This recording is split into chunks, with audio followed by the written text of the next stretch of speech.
다시 숨을 고르고 거칠은 이 길을 달리기 고난도 실망도 나를 멈출 순 없네 끝이 없는 달리기 하나님과 나의 이야기 난 꿈꾸고 있어 결국 승리의 그날을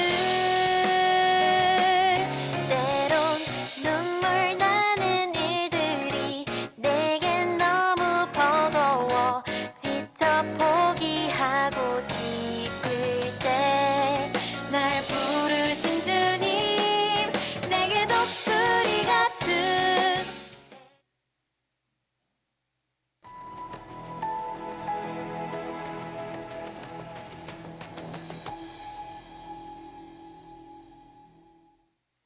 2026년 봄부흥회가 5월 8일 금요일 오후 8시 금요 성령 집회를 시작으로 5월 10일 주일에는 2부, 3부, 4부 예배와 저녁 예배까지 이어집니다.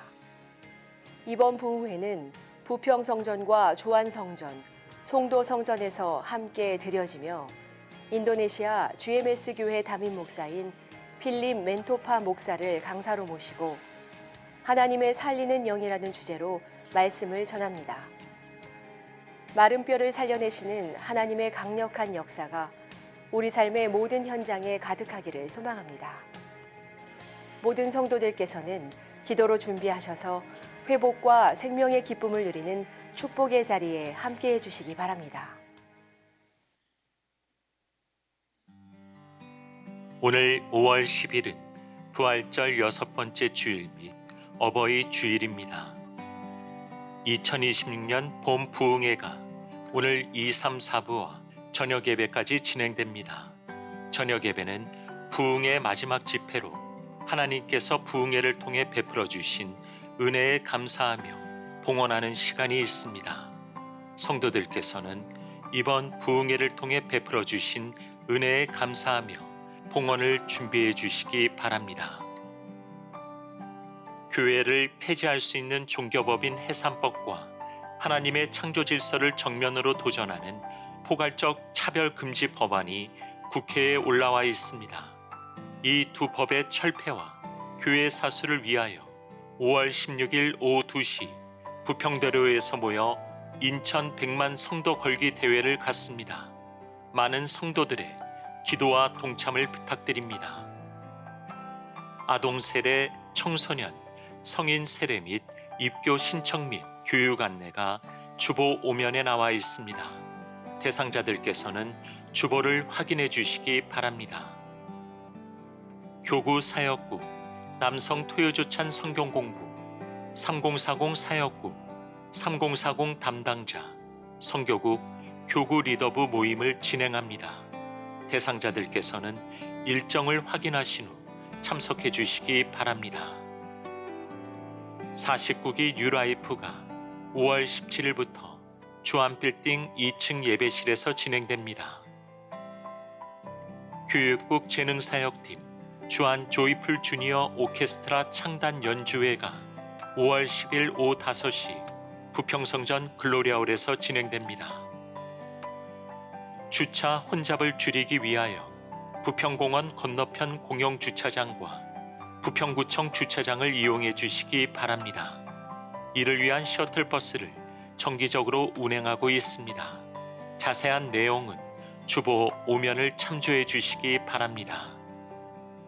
제20기 통일선교학교 수강생, 가정의 달 우리가족 소풍사진 응모가정, 체육선교회 회원을 모집합니다. 많은 신청 바랍니다. 지금까지 교회 소식이었습니다. 이외의 자세한 사항은 주보를 참조하시기를 바랍니다. 이제 다 함께 일어나셔서 하나님께 찬송하며 예배 드리겠습니다.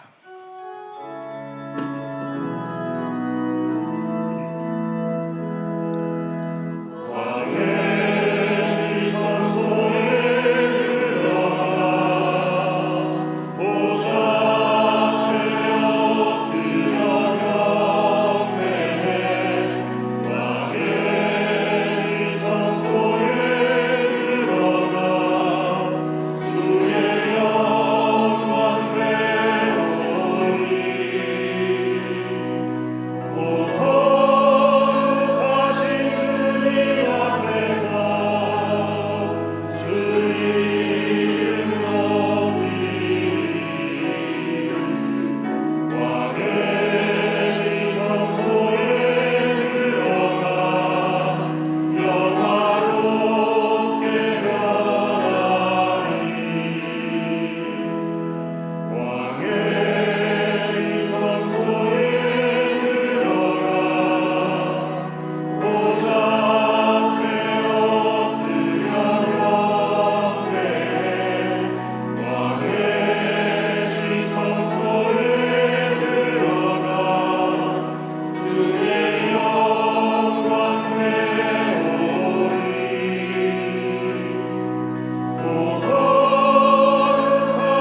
거룩하라. 이는 나 여호와 너희 하나님이 거룩함이니라.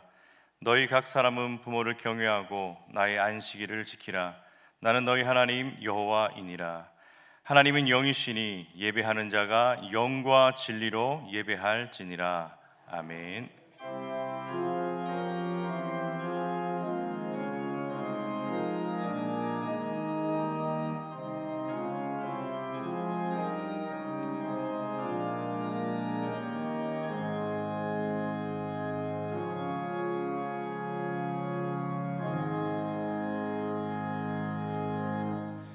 존귀와 영광을 받으시기에 합당하신 하나님, 부족한 저희를 불러주시고 주님의 이름을 찬양하게 하심에 감사드립니다. 영과 진리로 예배드리게 하시고 하나님만 높이는 시간 되게 하여 주시옵소서. 주님 홀로 영광 받아 주시옵소서. 예수님의 이름으로 기원하옵나이다. 아멘. 이제 우리 다 함께 주원의 기도를 드리겠습니다. 우리가 자비하신 하나님께 나아갈 때 하나님께서는 두 팔 벌려 우리를 안아주시고 우리 모든 상처와 질병과 죄책감과 죄악을 받아주십니다. 우리를 사랑하시는 하나님께 수고하고 무거운 짐을 내려놓으시다.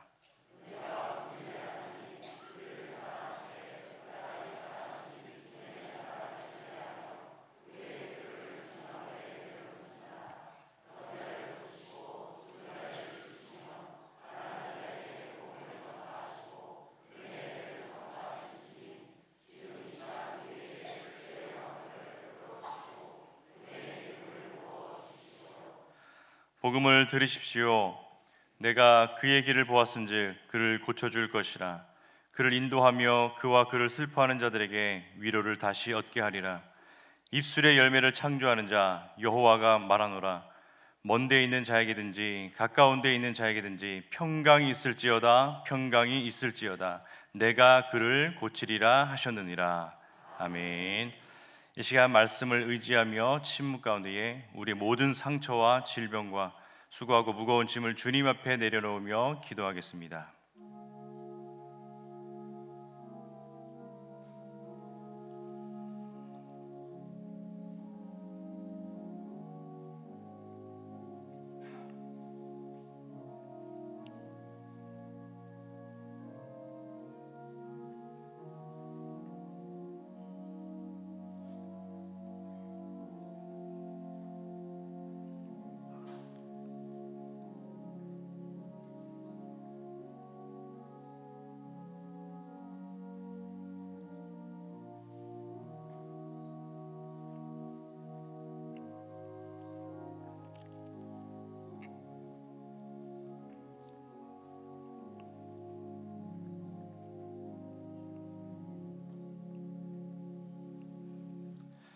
여기 우리에게 주시는 하나님의 위로의 말씀이 있습니다.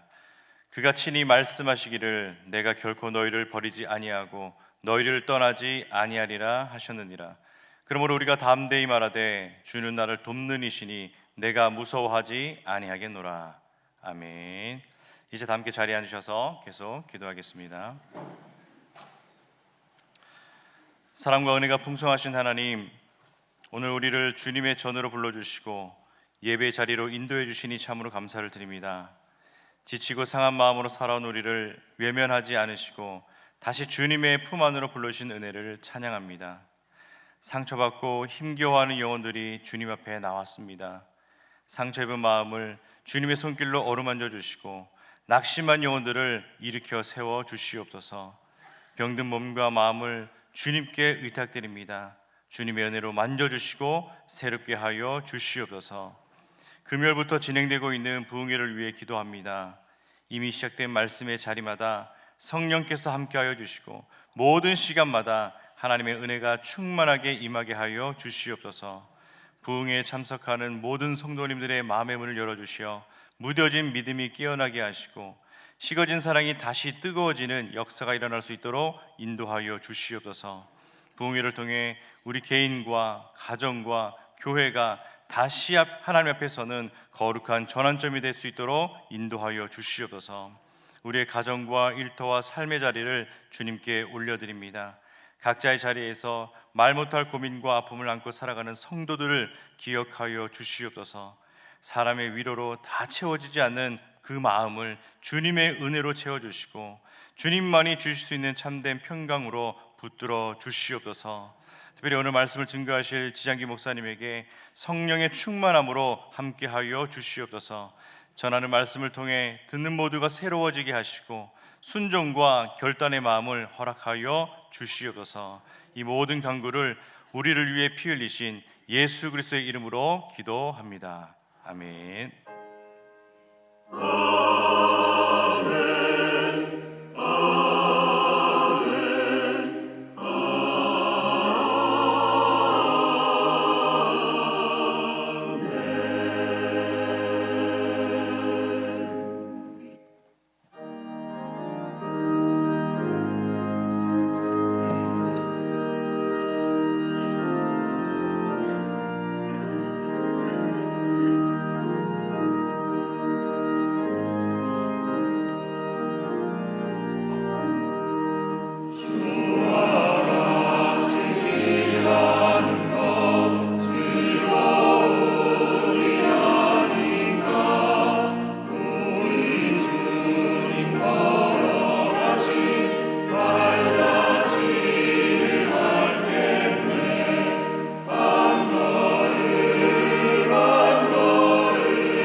오늘 우리에게 주시는 하나님의 말씀은 디모데전서 4장 6절에서 10절까지의 말씀입니다. 제가 가진 성경으로 신약성경 339쪽쯤에 있습니다. 이제 하나님의 말씀을 봉독하겠습니다. 이 말씀을 봉독할 때에 다 함께 살아계신 하나님의 음성을 들으실 수 있기를 바랍니다. 하나님의 말씀입니다. 내가 이것으로 형제를 깨우치면 그리스도 예수의 좋은 일꾼이 되어 믿음의 말씀과 내가 따르는 좋은 교훈으로 양육을 받으리라. 망령되고 허탄한 신화를 버리고 경건에 이르도록 내 자신을 연단하라. 육체의 연단은 약간의 유익이 있으나 경건은 범사에 유익하니 금생과 내생에 약속이 있느니라. 미쁘다 이 말이여, 이 모든 사람들이 받을 만하도다. 이를 위하여 우리가 수고하고 힘쓰는 것은 우리 소망을 살아계신 하나님께 두미니 곧 모든 사람, 특히 믿는 자들의 구주시라. 아멘.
주님 계시고 거룩한 성 하나님 계시고 영원히 거기서 나 살리라 나 주님과 함께 할렐루야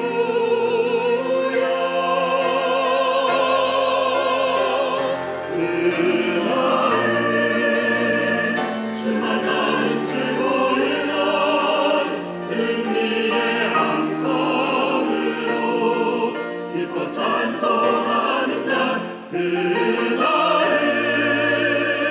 기쁨으로 춤추는 날 주님께 잘하였도다 칭찬받는 기쁨의 날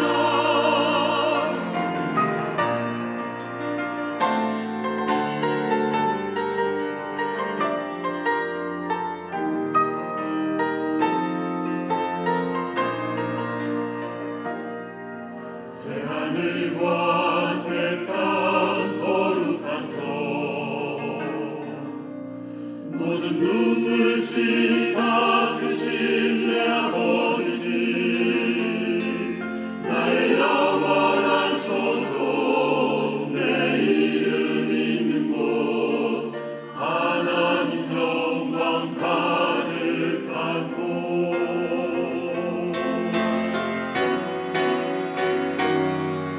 거룩한 성 주님 계시고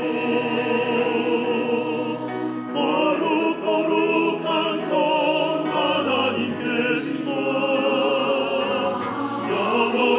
영원히 거기서 나 살리라 나 주님과 함께 할렐루야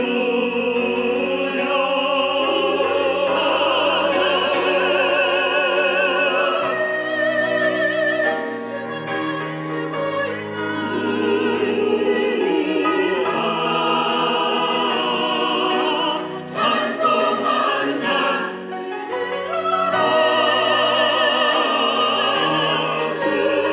춤추는 주께 칭찬받는 기쁨의 날 때로는 너무 지쳐서 살 소망 끊어질 때 주만이 나의 참된 위로 천국 소망 주시네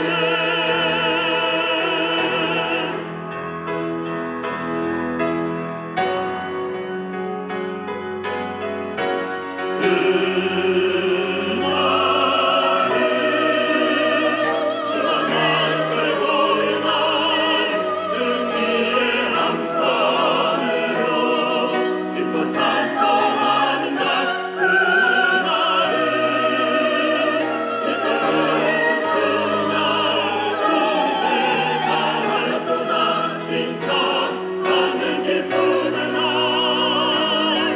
잘하였도다 칭찬받는 기쁨의 날 주님께 할렐루야 찬사 영원히 부르네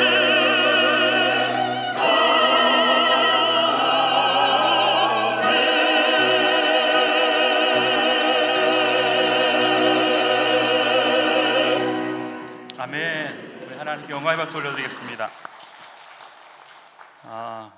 예, 그날이 곧 올 것입니다. 아멘. 그날에 저와 여러분 모두 하나님 앞에 칭찬 듣는 주의 사람 되길 주의 이름으로 간절히 축복합니다. 우리 옆에 분하고 이렇게 인사했으면 좋겠습니다. 주님 앞에 칭찬 들읍시다.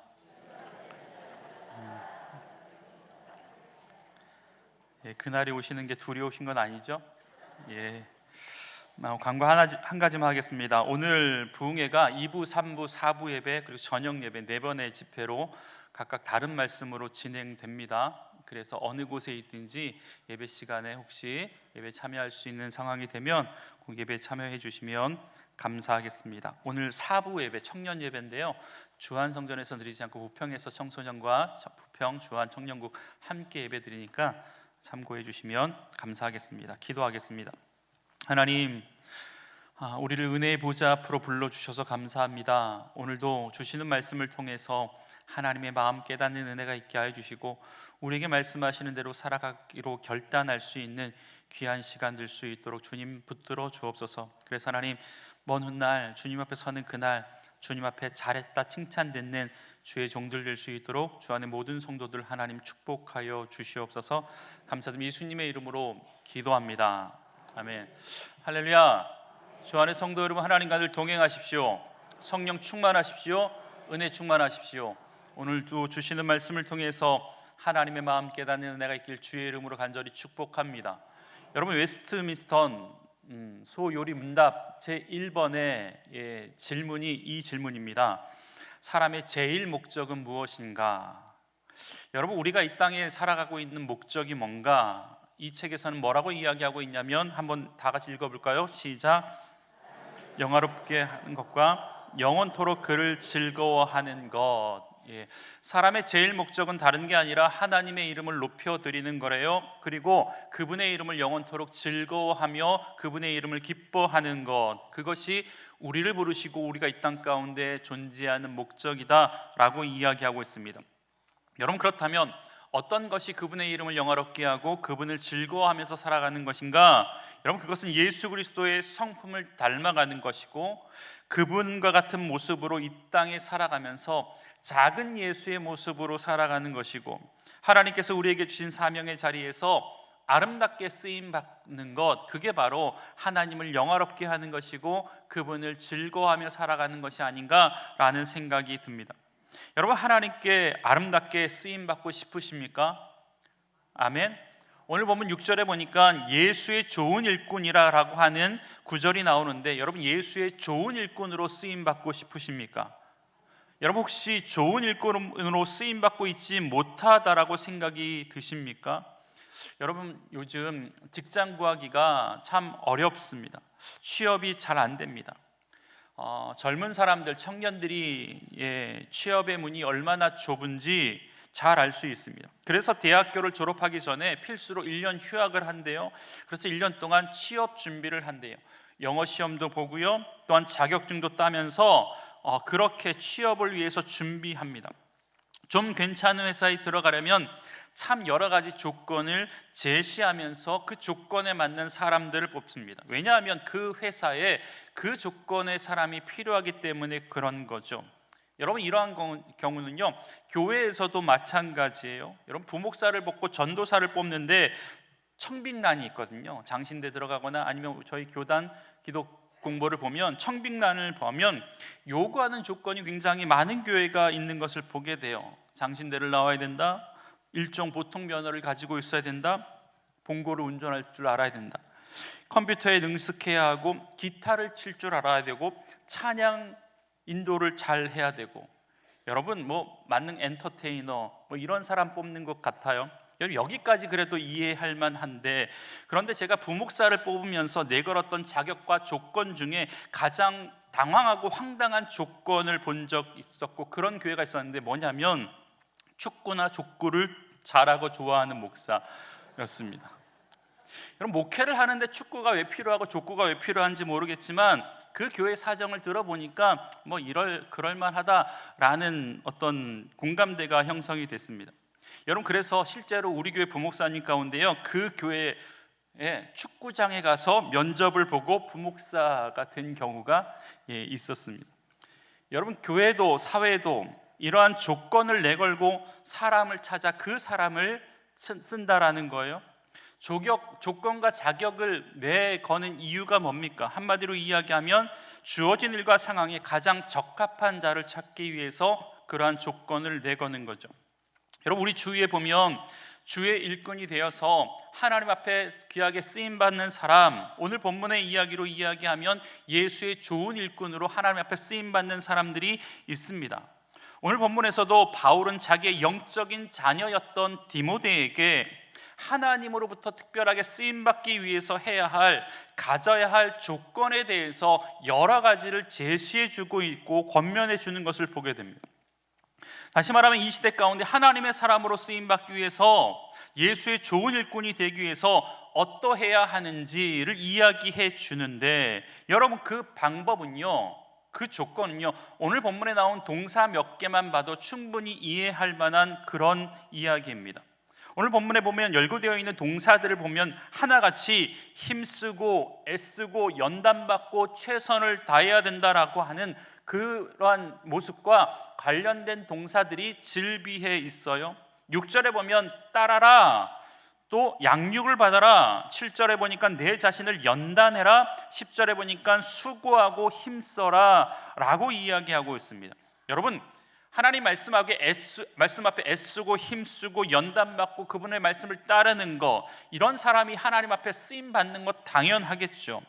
이러한 하나님의 말씀을 향한 따름이 있고 양육되어지고 또한 자신을 연단시키고 수고와 애씀과 힘씀과 열심으로 하나님 앞에 나아가는 자들은 당연히 하나님 앞에 쓰임받는 것 아니겠습니까? 여러분, 그렇다면 이런 질문할 수가 있죠. 나도 하나님을 위해서 열심히 하는 것 같아요. 나도 열심히 하나님을 따르는 것 같아요. 나도 열심히 노력하는 것 같은데 왜 남들처럼 그리스도의 좋은 일꾼이 되지 못하는가 하는 그런 자조 섞인 질문을 할 때가 있습니다. 여러분, 거기에는 몇 가지 중요한 포인트가 있거든요.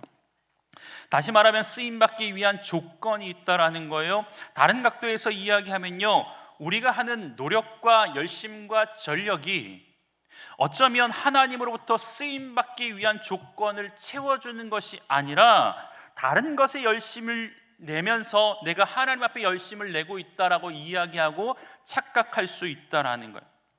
앞서 이야기했지만 어떤 교회에서 찬양인도 잘하는 전도사 목사를 뽑는데 전도사 되겠다고 쓰임받겠다고 족구 연습하는 전도사 목사, 여러분 쓰임받을 수 있겠습니까? 그렇지 않아요. 열심히 하더라도 핀트가 안 맞는 거죠. 다시 말하면 엄한 데 신경 쓰고 엄한 것을 위해서 애쓰고 있을 수 있다라는 겁니다.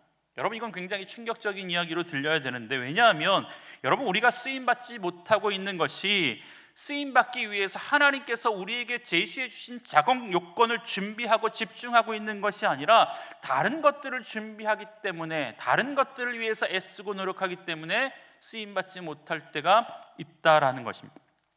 오늘 본문을 통해서 바울이 자신의 영적인 아들이었던 디모데에게 하나님으로부터 그리스도의 좋은 일꾼이 되기 위해서 어떠해야 하는지 구체적인 조건을 제시해 주고 있는데 몇 가지만 좀 보겠습니다. 그 첫 번째 조건이 바로 6절의 말씀처럼 좋은 교훈으로 양육받아야 된다라고 이야기하고 있습니다. 6절의 말씀 한번 다 같이 읽어보겠습니다. 시작. 형제를 깨우치면 그리스도의 예수의 좋은 일꾼이 되어 믿음의 말씀과 내가 따르는 좋은 교훈으로 양육을 받으라. 아멘.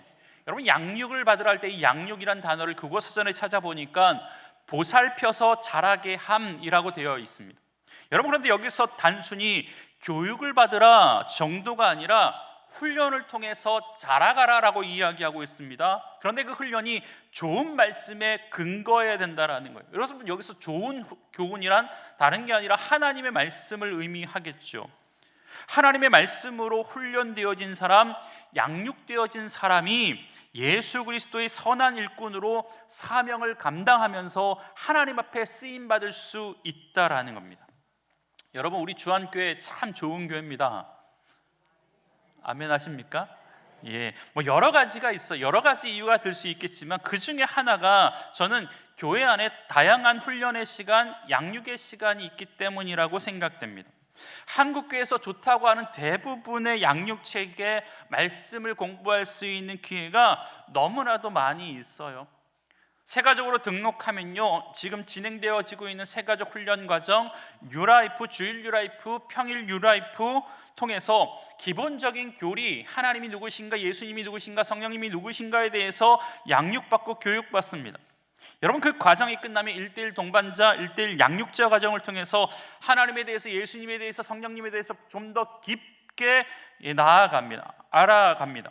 그런데 그 시간이 단순히 알아가는 시간이 아니라 우리의 신앙을 점검하는 시간이에요. 제자화 되는 거예요. 경건의 사람으로 훈련되어지는 시간입니다.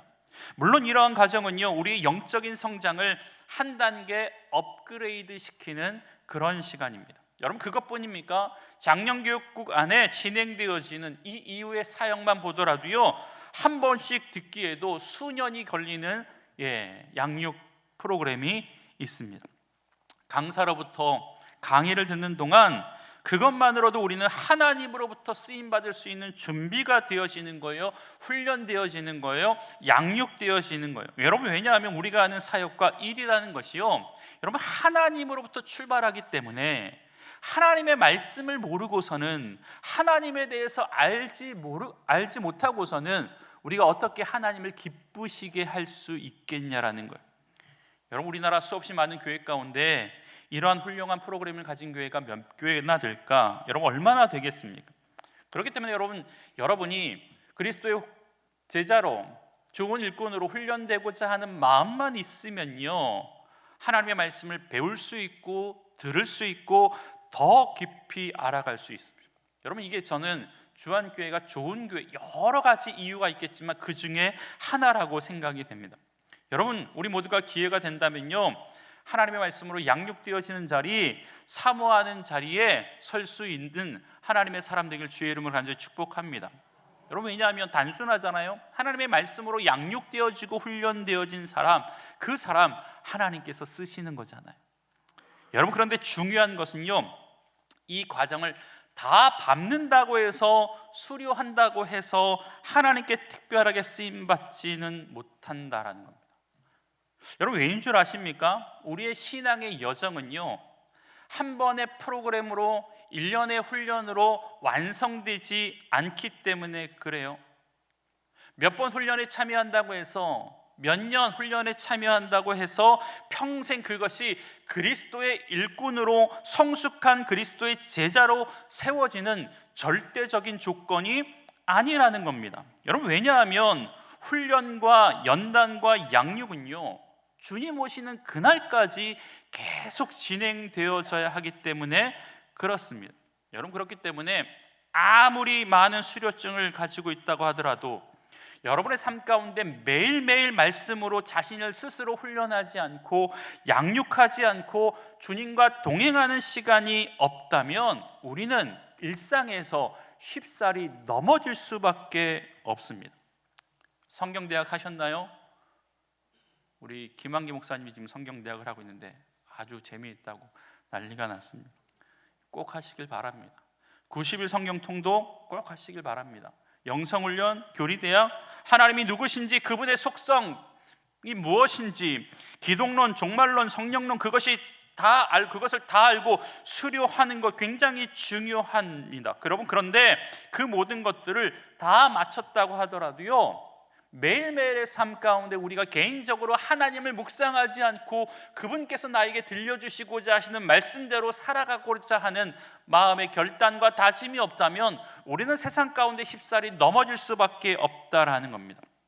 여러분, 그렇기 때문에 단 한 번이 아니라 계속해서 어떻게 하면 쓰임받기 위해서 어떻게 해야 하는지 바울은 디모데에게 7절의 말씀을 통해서 이렇게 이야기합니다. 우리 7절의 말씀도 다 같이 읽어보겠습니다. 시작.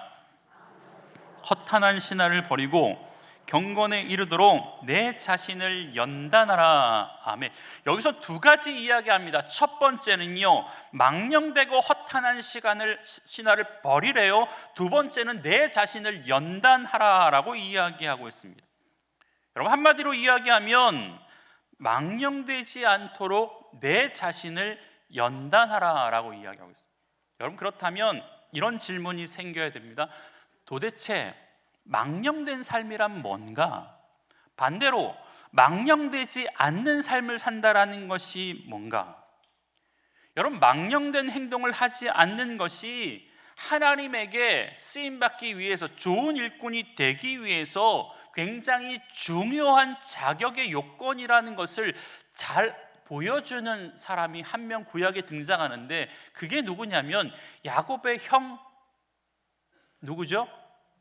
에서라는 사람입니다. 여러분, 야곱의 쌍둥이 형이잖아요. 남은 시간 이 에서의 이야기를 잠깐 좀 해볼 건데요. 여러분 성경에 보면 참 이상한 이야기가 많이 등장해요. 이해되지 않는 이야기가 많이 등장합니다. 맞죠? 그중에 저는 야곱과 에서의 이야기라고 생각이 됩니다. 여러분 우리가 알다시피 야곱과 에서의 이야기의 핵심은 뭐예요? 야곱은 잘 되었고 에서는 망했다. 뭐 이런 거 아닙니까? 여러분 이런 거 아닙니까? 여러분 그런데 창세기를 자세히 읽어보신 분은 아시겠지만 우리가 아는 형 에서는요 너무나도 괜찮은 사람이에요. 우리는 야곱에 비해 에서를 그냥 아무 이유 없이 나쁘다라고만 생각하고 좋지 않은 이미지를 갖고 있지만 여러분 절대 그런 사람이 아닙니다. 실제로 야곱보다 에서가 훨씬 더 괜찮은 사람. 여러분 만약에 지금 여러분 집에 홍기가 꽉 찬 딸이 한 분이 계시다면 남자 2명, 즉 에서와 야곱 같은 2명의 청년을 놓고 사윗감으로 한번 점 찍으라고 이야기한다면 여러분은 분명 100% 야곱이 아니라 요셉을 에서를 찍을. 여러분 그렇다면 에서가 어떤 사람이길래 여러분은 에서를 선택할까? 제가 에서에 대해서 몇 가지 좀 이야기해 보겠습니다. 여러분이 에서가 야곱보다 좀 괜찮은 사람이라는 것을 말해 볼게요. 첫 번째, 에서는요 남자다웠습니다. 여러분 남자가 남자다워야지 제맛이죠. 뭐 이렇게 요즘 뭐 꽃미남 이런 것도 좋지만 남자가 남자다워야죠. 창세기 25장 27절에 보면 이렇게 이야기해. 에서는 익숙한 사냥꾼이었으므로 들사람이 되고, 여러분 사냥을 좋아했고 들사람이라는 표현을 통해서 칼도 잘 썼던 사람인 것 같아요. 그럼 남자는 남자다워야 됩니다. 당시의 남자다움의 중요한 이유가 뭐냐면 그 남자가 가정을 책임져야 됐고, 이 가정을 책임진다는 말은 생계뿐만 아니라 외부의 침략으로부터 보호할 수 있어야 된다라는 거예요.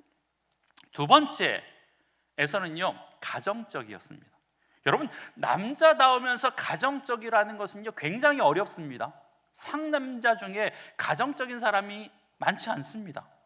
여러분 그런데 남자다우면서도 가정적이래요. 여러분 그가 가정적이었다라는 것을 추측할 수 있는 이유는 그가 요리를 잘했어요. 요리를. 여러분 아버지 이삭이 에서에게 축복하기 전에 에서에게 뭐라고 이야기하고 있냐면 창세기 27장 3절과 4절의 말씀을 보면 이렇게 이야기합니다. 에서야, 너가 아빠를 위해서 사냥해서 그것을 가지고 내가 즐겨 먹던 별미를 만들어서 가지고 오렴. 내가 죽기 전에 내가 요리한 것을 먹고 싶구나. 여러분 그런 면에서 볼 때 평소에 이 에서는요 아버지를 위해서 사냥을 해서 그 사냥한 요리를 가지고 별미를 만들어서 가족에게 대접했던 사람입니다. 여러분 요즘 무슨 남자가 요리라고 이야기할 수 있겠지만 여러분 요즘 TV에서 가장 많이 나오는 프로그램이 뭐예요? 요리하는 프로그램이잖아요. 여러분 여자 셰프가 있습니까? 아니요. 여자 셰프도 있긴 하지만 남자 셰프가 굉장히 많이 있습니다. 여러분 유명 셰프들은요 연예인급으로 인기가 많아요. 요즘 음식 잘하는 남자들이 얼마나 인기가 많은지 모릅니다. 여러분 그런데 물론 야곱은 팥죽은 잘 썼던 것 같아요. 여러분 그런데 팥죽은요 흔히 일상식이거든요. 우리로 말하면 그냥 밥하는 정도, 라면 하나 끓이는 정도. 그러니까 요리라고 하기에는 좀 애매해요. 여러분 아버지 이삭을 속일 때 이삭에게 해다 주었던 요리도 야곱이 했던 것이 아니라 어머니였던 리브가가 만들어져서 속였던 것 아닙니까? 여러분 그리고 에서는요 당시뿐만 아니라 이 시대에서도 남자들에게 가장 중요하게 요구되어지는 리더십이 있었습니다. 여러분 야곱이 형을 속이고 도망갔다가 다시 돌아올 때 에서가 400명의 군사를 이끌고 나아가거든요.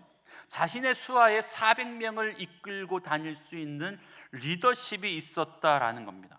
그 사람들로부터 아마 존경받았을 거예요. 그 사람의 모든 생계를 책임질 수 있는 그런 지위에 있었던 탁월한 리더십을 가지고 있었던 사람이었습니다. 여러분 그런데 또 다른 장점 하나가 뭐냐면 에서는요 마음이 굉장히 넓었습니다. 생각보다 속이 넓은 사람이었습니다. 자신과 아버지를 속이고 하란 땅으로 도망간 야곱이 다시 20년 만에 돌아올 때 에서가 야곱을 보고 했던 첫 번째 반응은 의외였습니다. 너무나도 관대해요. 야곱이 자신을 위해서 준비해 놓은 뇌물 같은 그 많은 양떼와 재산을 받기를 거부합니다. 그러면서 동생이었던 야곱에게 뭐라고 이야기하는지 아십니까? 창세기 33장 9절. 에서가 이르되 내 동생아 내게 있는 것이 족하니 내 소유는 내게 두어라. 동생이 미안한 마음에 선물을 잔뜩 가지고 왔는데 괜찮다라는 거예요. 여러분, 지난 20년간의 모든 상황들을 잊고 야곱을 용서해 주시기로 결정했다라는 것 아닙니까? 얼마나 마음이 넓습니까? 여러분, 그런데 반면에 야곱은요, 야곱 어떤 사람인가 한번 볼까요? 야곱은 이름에서부터 좀 사기꾼 기질이 있습니다. 야곱은 발 뒤꿈치를 잘 잡았다 혹은 사기꾼 뭐 이런 뜻이 있거든요. 야곱이 형을 속여서 외삼촌 집으로 도망하고 20년 후에 다시 집으로 돌아가기로 작정했을 때 형이 마음에 걸리는 거예요. 자기가 잘못한 걸 자기가 알잖아요. 20년이 지났음에도 불구하고 마음에 두었다라는 것은요, 자기가 했던 잘못이 얼마나 큰지 스스로 알고 있었던 사람이었습니다. 여러분, 그래서 그동안 모은 재산, 어마어마하게 재산을 불렸잖아요. 그 재산을 가지고 형의 마음을 좀 누그러뜨려야 되겠다라고 생각해요. 그래서 많은 선물과 많은 예물을 형을 위해서 준비합니다. 여러분, 그런데 400명의 군사를 이끌고 온다라는 소문이 들려요. 사실 치러 오는 게 아니었었는데 이 야곱이 두려운 마음이 생겼습니다. 그래서 온갖 계획과 온갖 수작을 다 세웁니다. 자신은 맨 뒤에 서고 자신의 재산을 크게 2개로 나누어서 형의 습격을 혹시 받게 되면 앞에 것을 형에게 주고 피하려고 하는 심상을 가지고 있습니다. 본인은 맨 뒤에 서요. 심지어 자신의 자신의 자식들보다 맨 뒤에 섰다가 잘못되면 도망가려고 생각했습니다. 그리고 이런 말을 합니다. 창세기 32장 20절. 또 너희는 말하기를 주의 종 야곱이 우리 뒤에 있다 하라 하니 이는 야곱이 말하기를 내가 내 앞에 보내는 예물로 형의 감정을 푼 후에 대면하면 형이 혹시 나를 받아주리라 함이었더라. 여러분, 쉽게 이해되죠? 하나씩 뇌물을 주는 거예요. 그래서 형의 마음을 풀고 싶은 거예요. 나를 받아주리라 하는 마음, 그 마음을 갖기 위해서 아주 치밀하고 주도 면밀하게 계획을 세웁니다. 그렇게 하고 만난 에서에게 야곱은 뭐라고 이야기하는지 아십니까? 창세기 33장 10절. 형의 얼굴을 배운 즉 하나님의 얼굴을 배운 것 같사오니. 여러분, 진심일까요? 아니요. 여러분, 입에 바른 침이 뭐죠? 거짓말이에요. 무슨 하나님의 얼굴입니까? 입에 발린 소리 하는 거죠. 팥죽 한 그릇에 장자권을 팔았던 것처럼 자신의 손에 털을 붙여서 형을 속이고 아버지를 속이고 형을 흉내낸 것처럼 사기꾼의 기질이 농후합니다. 20년이 지났지만. 여러분, 야곱은 괜찮은 사람이 아닙니다. 여러분, 다시 에서로 넘어와서 에서는 장자였습니다. 여러분, 맏아들이 지금은 뭐가 좋냐, 뭐 제사도 지내야 되고 뭐 책임감도 좋냐라고 이야기할 수 있지만, 여러분, 장자는요 그 당시 2배의 축복권을 가지고 있었어요. 재산도 아버지로부터 2배 받을 수 있어요. 모든 축복의 권한을 갖고 올 수 있었습니다. 여러분, 그리고 결혼도에서는요 몇 명의 여자와 했습니다. 오늘날의 장자와 달라요. 오늘날의 모습과 다르다라는 거예요. 여러분, 이것은 단순히 결혼을 몇 번 했다라는 것은요 단순히 여자에게 인기가 있다라는 것만 이야기하지 않아요. 지금도 그렇지만 당시 중동은요 일부 다처제였습니다. 성경시대에 지금도 일부 다처제. 여러분, 예전에 한 10년 전에 위 목사님과 당의원들과 목사님 몇 분과 함께 이스라엘 요르단 성지순례 갔었거든요. 제가 한번 이야기했던 것 같은데, 요르단에 넘어갔었는데 요르단이 지금 에돔 족속, 이 에서의 후손들이 살고 있거든요. 여러분, 수련회를 이제 갔었는데 요르단에서 우리 버스를 운전해 주었던 운전기사가 아내가 2명이 있대요. 여러분, 그런데 중요한 것은 목사님들이 얼마나 저 빼고 굉장히 부러워했습니다. 여러분, 그런데 중요한 것은요 여러 명의 아내를 갖고 싶다고 해서 다 가질 수 있는 건 아닙니다. 결혼을 2번 하게 되면 원칙이 있는데, 3번 해도 괜찮아요. 원칙이 있는데 그게 뭐냐면 첫 번째 아내와 평등하게 모든 것을 다 남자가 2번째 아내, 3번째 아내에게도 해줘야 된다라는 거예요. 내가 지금 첫 번째 아내와 30평 아파트에 살고 있다. 두 번째 아내에게도 똑같이 30평 아파트를 사줘야 된대. 그 집안에 첫 번째 아내의 집안에 한국산 가전제품으로 가득 차 있는데 두 번째 아내의 집에 중국산으로 가득 차한다? 이거 안 되는 거예요.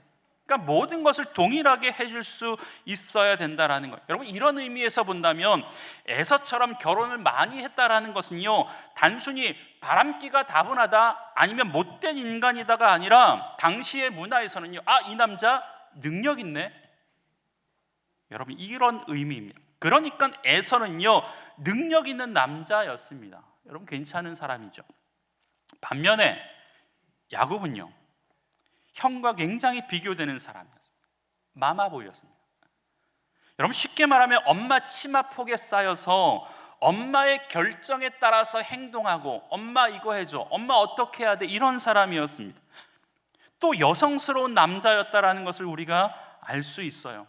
사실 아버지 이삭을 속여서 아버지의 축복권을 빼앗은 것도 역시 자기가 스스로 결단해서 하나님의 축복 받고 싶다라고 결정했던 것이 아니라 엄마의 사주가 뒤에 있었습니다. 속인 것이 형에게 들통나자 외삼촌 라반의 집으로 도망가는 건 역시 자기 스스로의 결정에 의해서 간 것이 아니라 어머니가 그렇게 하도록 밀었습니다. 그리고 그때 외삼촌 집으로 도망갔을 때의 나이가, 야곱의 나이가 혹시 몇 살인지 아십니까? 성경에 몇 살이다라고 나와 있지는 않지만 그의 삶을 역추적해 보면요, 최소한 70살이 넘었습니다. 여러분, 10대 도망간 거 아니에요? 20대에 도망간 게 아니에요? 70대 할아버지가 다 돼서 엄마의 사주를 받아서 집에 혼자 있다, 그렇게 도망간 겁니다. 참으로 야곱은 답답한 사람이었습니다. 어떤 정말 여자들이 보기에 한심하고 답답해 보이는 마마보이 같은 사람, 그게 바로 야곱. 또 창세기 25장 27절에 보면 야곱에 대해서 성경은 이렇게 묘사합니다. 야곱은 조용한 사람이므로 장막에 거주하니. 조용하고 차분하다, 이게 성격이 좋을 수도 있겠지만 장막에 거주했대요. 이 무슨 말입니까? 여러분, 요즘 밖으로 내놓는 자녀들 때문에 힘들어하는 부모보다 집안에서 나오려고 하지 않는 자녀 때문에 힘들어하는 경우가 많이 있어요. 사람들과 어울리는 것을 못하고 싫어해서 집안에서 항상 지내는 자녀들을 보면요, 부모의 속이 뒤집어집니다. 여러분, 이런 사람, 지금까지 얘기했던 걸 제가 표로 한번 만들어 봤거든요. 볼게요. 이게 너무 작다. 보이시나요? 야곱은 이런 사람이었고 에서는 저런 사람이었습니다. 여러분, 이렇게 비교해 보니까 누가 더 괜찮은 사람입니까? 에서입니다. 여러분, 누가 더 하나님의 일꾼으로 쓰임받기에 합당한 사람처럼 보입니까? 주한교회 목사로 온다면 둘 중에 누가 왔으면 좋겠습니까? 에서. 누가 여러분의 사위가 됐으면 좋겠습니까? 에서. 여러분, 에서가 훨씬 더 매력적인 사람입니다. 모든 것이 준비된 사람처럼 보입니다. 여러분, 그런데 우리가 아는 건 에서가 하나님 앞에 쓰임 받았습니까? 야곱이 하나님 앞에 쓰임 받았습니까? 야곱입니다. 야곱이 왜 쓰임 받았는지에 대해서는 우리가 너무 많이 들어서 이야기하지 않겠습니다. 그렇다면 이렇게 많은 장점과 이렇게 많은 좋은 것을 많이 갖고 있음에도 불구하고 하나님 앞에 쓰임 받지 못한, 주의 종이 되지 못한, 그리스도의 좋은 일꾼이 되지 못한 이유가 뭐냐? 다 완벽한 것 같은데 쓰임 받지 못한 이유. 여러분, 아무런 이유 없이 야곱을 사랑하고 에서를 미워해서는 안 된다라는 거예요. 여러분, 그렇다면 그가 하나님의 좋은 일꾼으로 쓰임 받지 못한 이유가 뭘까? 성경은요, 아주 명료하고 명확하게 그가 하나님으로부터 쓰임 받지 못한 이유에 대해서 정확하게 이야기해 주고 있어요. 히브리서 12장 16절의 말씀, 우리 다 같이 한번 읽어보겠습니다. 시작. 곧 한 그릇의 음식을 위하여 장자의 명분을 판 에서와 같이 망령된 자가 없도록 살피라. 아멘. 여러분, 성경은요, 이 에서가 그렇게 많은 장점과 인간적인 매력이 있었지만 에서가 하나님 앞에 쓰임받지 못한 이유를 단 한마디로 이야기해요. 그게 뭐냐면 에서는 망령된 사람이었다라고 이야기하고 있습니다. 여러분, 하나님께서 에서를 버리신 이유는 다른 게 아니에요. 망령되기 때문에 그렇다라는 거예요. 여러분, 여기서 말하는 이 망령된이라는 이 어원은요, 망령된이라는 이 말은 지금 헬라어로 베벨로스라는 단어를 썼거든요. 이 베벨로스의 뜻은 쉽게 문지방을 넘나드는 이란 뜻입니다. 그런데 이 말씀의 어원은, 이 베벨로스의 어원은 벨로스라는 말에서 파생되었는데, 이 벨로스는요 문지방이라는 뜻이에요. 여러분, 그러니까 쉽게 이야기하면 뭐냐면 야곱은요, 이 에서는요 문지방을 쉽게 넘나드는 사람이었대요. 여러분, 문지방을 쉽게 넘나드는 게 뭐예요? 문지방을 넘으면 방 안이 됩니다. 문지방을 넘으면 밖이 됩니다.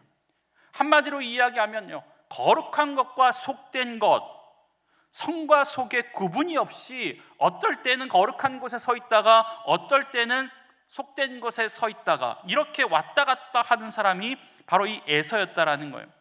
다른 말로 이야기하면 하나님의 것과 세상의 것, 그 사이에 갈등하지 않고 너무나도 쉽게 한 발은 세상에, 한 발은 하나님께 두면서 살아갔던 사람, 이 둘 사이를 들락날락했던 사람이 누구라고요? 에서였다라는 겁니다. 여러분 기억하십시오. 제가 앞서 이 에서가 얼마나 괜찮은 사람인지 많이 이야기했잖아요. 아무리 완벽한 사람이라고 하더라도요, 거룩한 것과 세상의 것을 들락날락하는 사람, 즉 하나님께 한 발을 두고 세상에 한 발을 두면서 왔다 갔다 하는 사람은요, 하나님은요 아무리 완벽한 사람이라고 하더라도 절대로 그런 사람 사용하지 않는다라는 겁니다. 여러분, 에서는 이런 사람이었습니다. 완벽하고 꽤 괜찮았어요. 사위 삼고 싶었습니다. CEO 삼고 싶었습니다. 우리 다교회 담임 목사님 삼고 싶었습니다. 여러분, 그런데 이 에서는요 하나님의 것과 세상의 것을 구별하지 못했습니다. 망령된 사람이었습니다. 그래서 그렇게 완벽한 사람이었음에도 불구하고 하나님은 그를 그리스도의 일꾼으로 사용하지 않으셨다라는 겁니다. 여러분, 에서의 모습이 우리의 모습이 아닐까? 여러분, 우리도 하나님 앞에 쓰임받지 못하는 이유가 여기 있을지 몰라요. 우리도 꽤 괜찮은 사람처럼 보입니다. 지목사 좀 괜찮은 사람처럼 보이지 않습니까? 괜찮은 사람처럼 보일 때 있습니다. 교회에서 나름 여러분도 훈련 많이 받았습니다. 여러분들도 나름 하나님 앞에 봉사 많이 했어요. 교육도 많이 참가했을 거고요. 사람들로부터 나름 괜찮은 평가, 인정받으면서 지금까지 교회를 지키고 믿음의 자리를 지키고 신앙의 자리를 지켰을지도 모릅니다.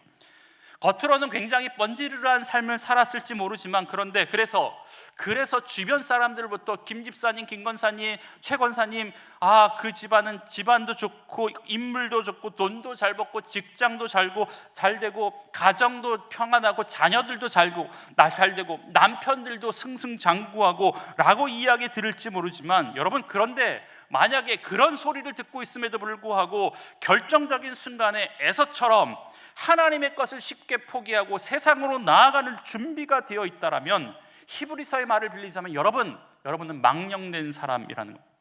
다시 말하면 거룩한 것과 속된 것에 구분 없이 그것을 왔다 갔다 하면서 문지방을 쉽게 넘나드는 사람. 여러분, 그 사람은요 아무리 조건을 좋은 것을 가지고 있다고 하더라도 그 직분이 뭐냐 상관없이, 신앙의 경력이 얼마나 있냐 기냐 상관없이 하나님 앞에 쓰임받지 못한다라는 겁니다. 여러분, 오늘 본문에서 바울은요 에베소에 남아서 바울을 대신해서 목회해야 하는 디모데에게 망령되지 않을 것을 권면하고 있는 거예요. 디모데야, 말씀 잘 배워, 훈련 잘 받아, 연단 잘해야 돼, 그리고 긍정적으로 부지런히 목회 잘해야 돼. 그런데 그거 다 중요하지만 한 가지 잊지 마라. 그게 뭐냐면 아무리 잘해도 망령된 자 되지 마. 세상이 유혹에 있다고 해서 너의 발 하나를 세상으로 옮기지 마. 그냥 하나님 앞에 두면서 그렇게 살아. 그렇게 지금 이야기해주고 있다라는 거예요. 여러분, 망령된 삶을 버린다라는 것은 어떠한 상황이 닥친다고 하더라도 하나님을 예배하고 하나님을 경배하고 기도의 자리를 지켜나가는 것, 하나님이 기뻐하는 단계에 이르러야 한다라는 것을 이야기합니다. 여러분, 그런데 그러한 삶을 지속적으로 살기 위해서는요, 바울은 영적인 아들 디모데에게 7장의 말씀에서 다시 한번 이렇게 권면합니다. 다시 한번 7절의 말씀을 읽겠습니다. 시작.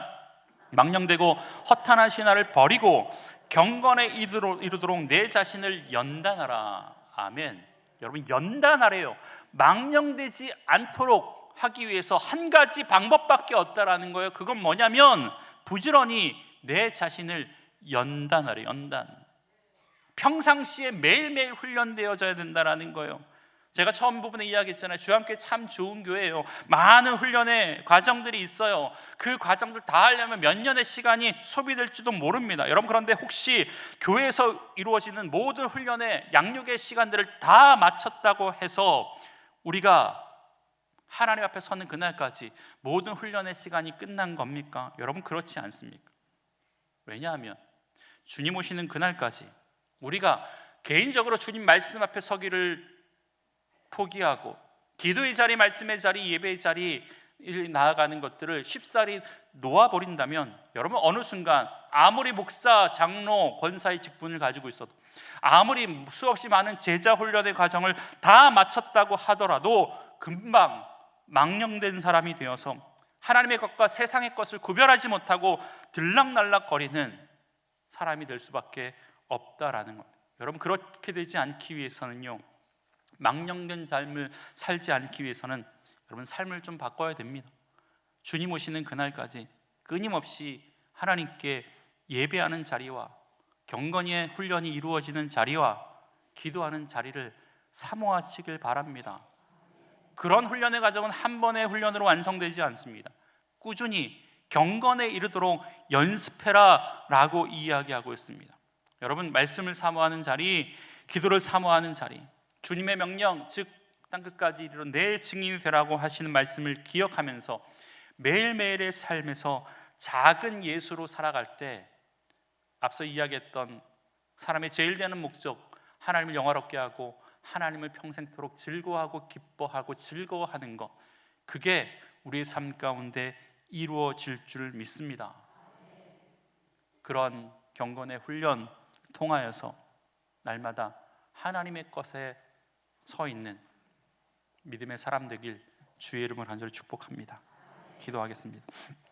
하나님, 이 시간 주 안의 모든 성도들이 이제는 거룩의 문지방을 넘지 않고 하나님 앞에 서겠습니다라고 하는 믿음에 결단할 수 있도록 주님 역사하여 주옵소서. 세상의 가치와 하나님의 뜻 사이에서 갈팡질팡하는 베벨로스의 삶을 청산하고 오직 주님께만 머무는 경건의 사람이 되도록 매일매일 말씀과 예배 앞에 무릎 꿇는 믿음의 사람 되게 하여 주옵소서. 예수님의 이름으로 기도합니다. 아멘. 봉헌하시겠습니다.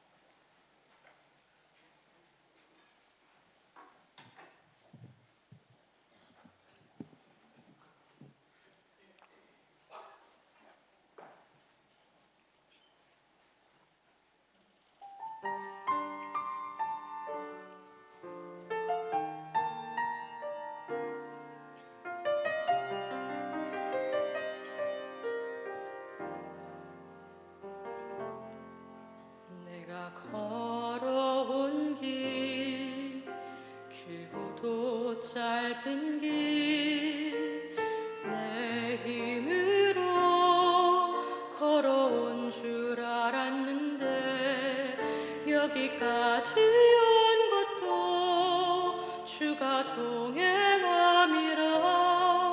주님 나와 동행하심이라. 때론 험한 길에서 폭풍우를 만나고, 때론 가시밭길에서 고난을 당하나 주님 동행하시니 나는 두려움 없네. 주님 나와 동행하심이라. 할렐루야, 주 동행하시네. 할렐루야, 주 동행하시네. 험한 골짜기를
이제 다 함께 일어나셔서 봉우성 50장 1절 부르시며 하나님께 봉헌하시겠습니다.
하나님, 우리에게 생명 주시고 호흡 주셔서 주의 자녀로 주의 일꾼으로 살아갈 수 있도록 은혜 주셔서 감사합니다.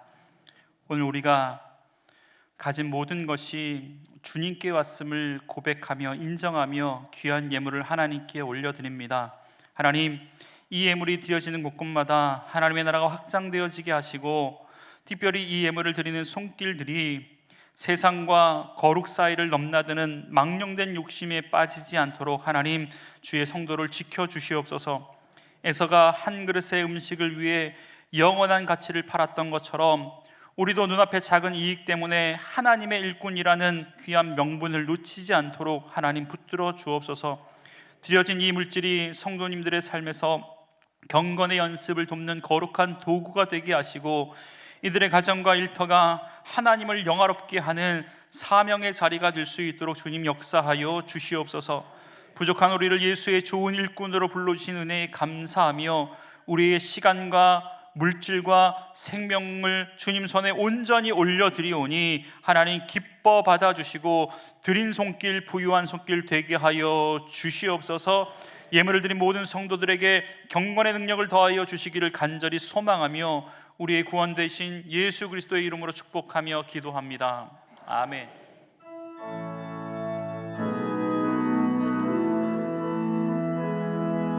주 선한 능력으로 하시네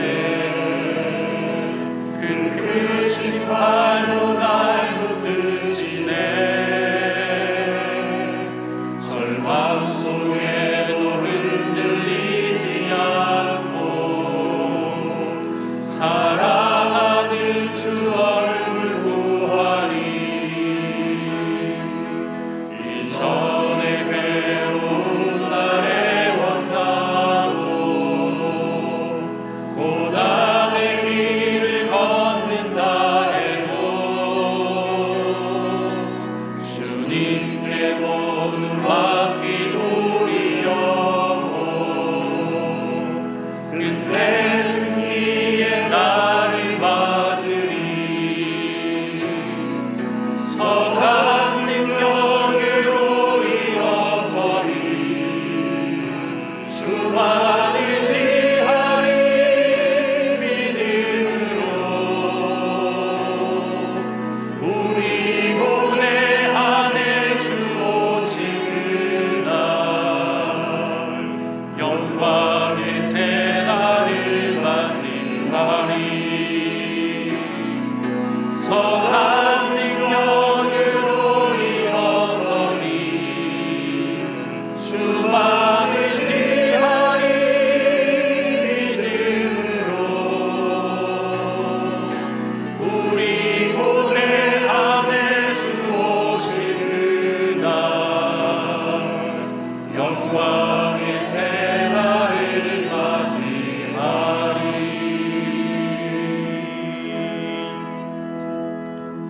이제는 우리 주 예수 그리스도의 무한하신 은혜와 하나님 아버지의 극진하신 사랑하심과 성령님의 위로교통 충만하심이 세상의 화려한 조건보다 하나님의 말씀으로 양육받기를 사모하며 거룩과 세상을 넘나드는 망령된 문지방에서 돌이켜 오직 주님께만 머무는 경건의 연습을 매진하기로 다짐하며 나아가는 이 자리에 머리 숙인 주 안의 모든 성도님들 머리 위에 그들의 가정과 직장과 삶의 터전 위에 이 나라와 민족 위에 지금부터 영원까지 함께 하시길 간절히 축원하옵나이다.